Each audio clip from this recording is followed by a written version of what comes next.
Karena amanah itu perintah Allah. Siapapun yang melanggar perintah Allah, maka yang sudah pasti Allah akan angkat dari pribadi seseorang tersebut keberkahan dalam kehidupannya, ketenangan dalam kehidupannya akan diangkat oleh Allah. Salah satu penyebab diangkatnya berkah dari diri kita, dari pribadi kita, dari anak keluarga Gedayung, dari harta kita, dari profesi kita, adalah disebabkan apabila dalam kehidupan kita sifat amanahnya hanali bak Gedayung. Na'udzubillah. Menjadi pribadi amanah itu sangat penting sekali. Apalagi kebanyakan pegawai negeri, di mana di situ diamanahkan oleh Allah berupa jabatan, berupa tanggung jawab, diberikan tugas oleh negara untuk bekerja dari jam sekian ke jam sekian. Apabila prosedur ini tidak kita jalankan dengan sempurna, maka kita sesungguhnya sedang menjadi pengkhianat bagi amanah yang diberikan kepada kita. Si menit manteng Gedayo hana amanah, maka semenit honor yang kita ambil itu menjadi permasalahan bagi kehidupan kita. Ayyuma lahmin nabata min haram, kata Nabi. Walaupun bacuk darah Gedayonyo, walaupun sedikit daging kita, tulang kita itu tumbuh dari sesuatu yang haram, fannaru aula bih, maka tidak ada balasan yang tepat, tidak ada balasan yang lebih pantas kecuali daripada nerakanya Allah Subhanahu wa taala. Apabila amanahnya kahanali, maka akan timbullah perkara-perkara yang fasad di atas permukaan bumi ini. Sungguh sebuah kesalahan yang besar apabila yang beredar bak Gedanyonyo atas nama atas negara jut menan-menan. Padahal justru yang negara punya itu yang harus dikelola dengan baik.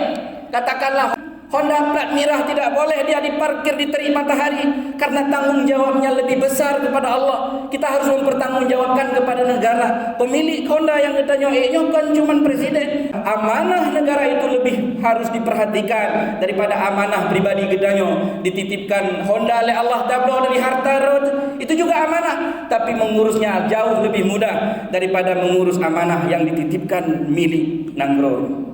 Kendaraan dinas tidak bisa digunakan untuk hal-hal yang sifatnya pribadi. Fasilitas yang diberikan negara itu untuk kepentingan kemaslahatan umum. Motor dinasnya untuk kepentingan dinas, kalau untuk angkut-angkut untuk kami. Menyelam dunia hanya istilah makan siang gratis. Maka pada urusan Allah, pada urusan agama itu jelas ayatnya, may ya'mal mithqala dzarratin khairan yara. Siapapun yang beramal kebaikan walaupun kecil itu ada catatannya di sisi Allah. Wa may ya'mal mithqala dzarratin syarran yara. Walaupun ubud sebuah dosa yang kita lakukan, pencatatan di sisi Allah itu berlaku dan itu akan kita pertanggungjawabkan. Sekecil apapun yang dilakukan manusia baik buruknya di atas permukaan bumi ini, makanya akan di-replay ulang, akan disiarkan ulang kepada kita di akhirat. Baik itu yang sesuatu dosa yang kita lakukan dan kita sudah bertobat. Mudah-mudahan Allah ampuni dosa kita. Kita mengambil hak orang lain secara zalim di muka bumi pada tahun 2020. Pada tahun 2021 kita telah bertaubat kepada Allah atas apa yang telah kita lakukan kezaliman kepada orang lain. Dan insyaAllah katakanlah dosa kita diampuni Allah. Apakah catatan dosa yang kita buat di 2020 akan dilah oleh Allah, akan dihapus oleh Allah? Tidak. Itu tetap akan ada dalam memori yang akan ditampilkan di akhirat, walaupun statusnya sudah dimaafkan. Uronyo, andai ada orang yang bocor video yang tidak senonoh di tengah-tengah masyarakat, maka urungnya akan sangat-sangat tersiksa batinnya. Padahal hanya satu kezaliman yang terbongkar ke khalayak ramai melalui video-video pendek, maka si pemilih itu udep akan tidak tenang. Taih malam hana mangat, mempikiran banyak hal akan kita lakukan untuk menutupi aib yang sudah terbongkar. Padahal cuma sedikit, secuil saja yang terbongkar di atas muka bumi, yang semua orang tidak bisa menontonnya. Bagaimana lagi bila seluruh dosa-dosa yang kita lalui, yang kita lakukan dalam kehidupan kita tentu akan di-replay balik oleh Allah seluruhnya. 60-70 tahun kita hidup di atas permukaan bumi ini penuh dengan dosa. Hampir tiada hari berlalu kecuali di situ ada dosa yang kita lakukan. Di seluruh manusia, di seluruh makhluk di akhirat nanti Allah akan dipedih ulang nyo dosa datang. Nyo yang diampuni, nyo yang hana diampuni. Sifat amanahnya penting kita terapkan dalam kehidupan kita. Para pejabat negara mesti amanah dengan jabatan yang dititipkan Allah kepada dirinya.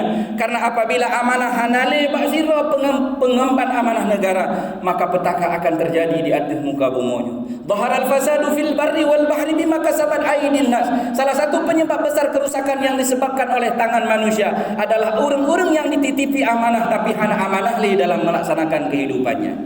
Bila dalam keluarga amanahnya hana, maka anak akan tempayung jamaah yang mulia. Bila anak-anak saja sudah tidak bisa lagi percaya terhadap apa yang kita sampaikan, terhadap apa yang kita lakukan, maka dapat dipastikan anak-anak kita pun bukan lagi orang yang bisa dipercaya ke depannya.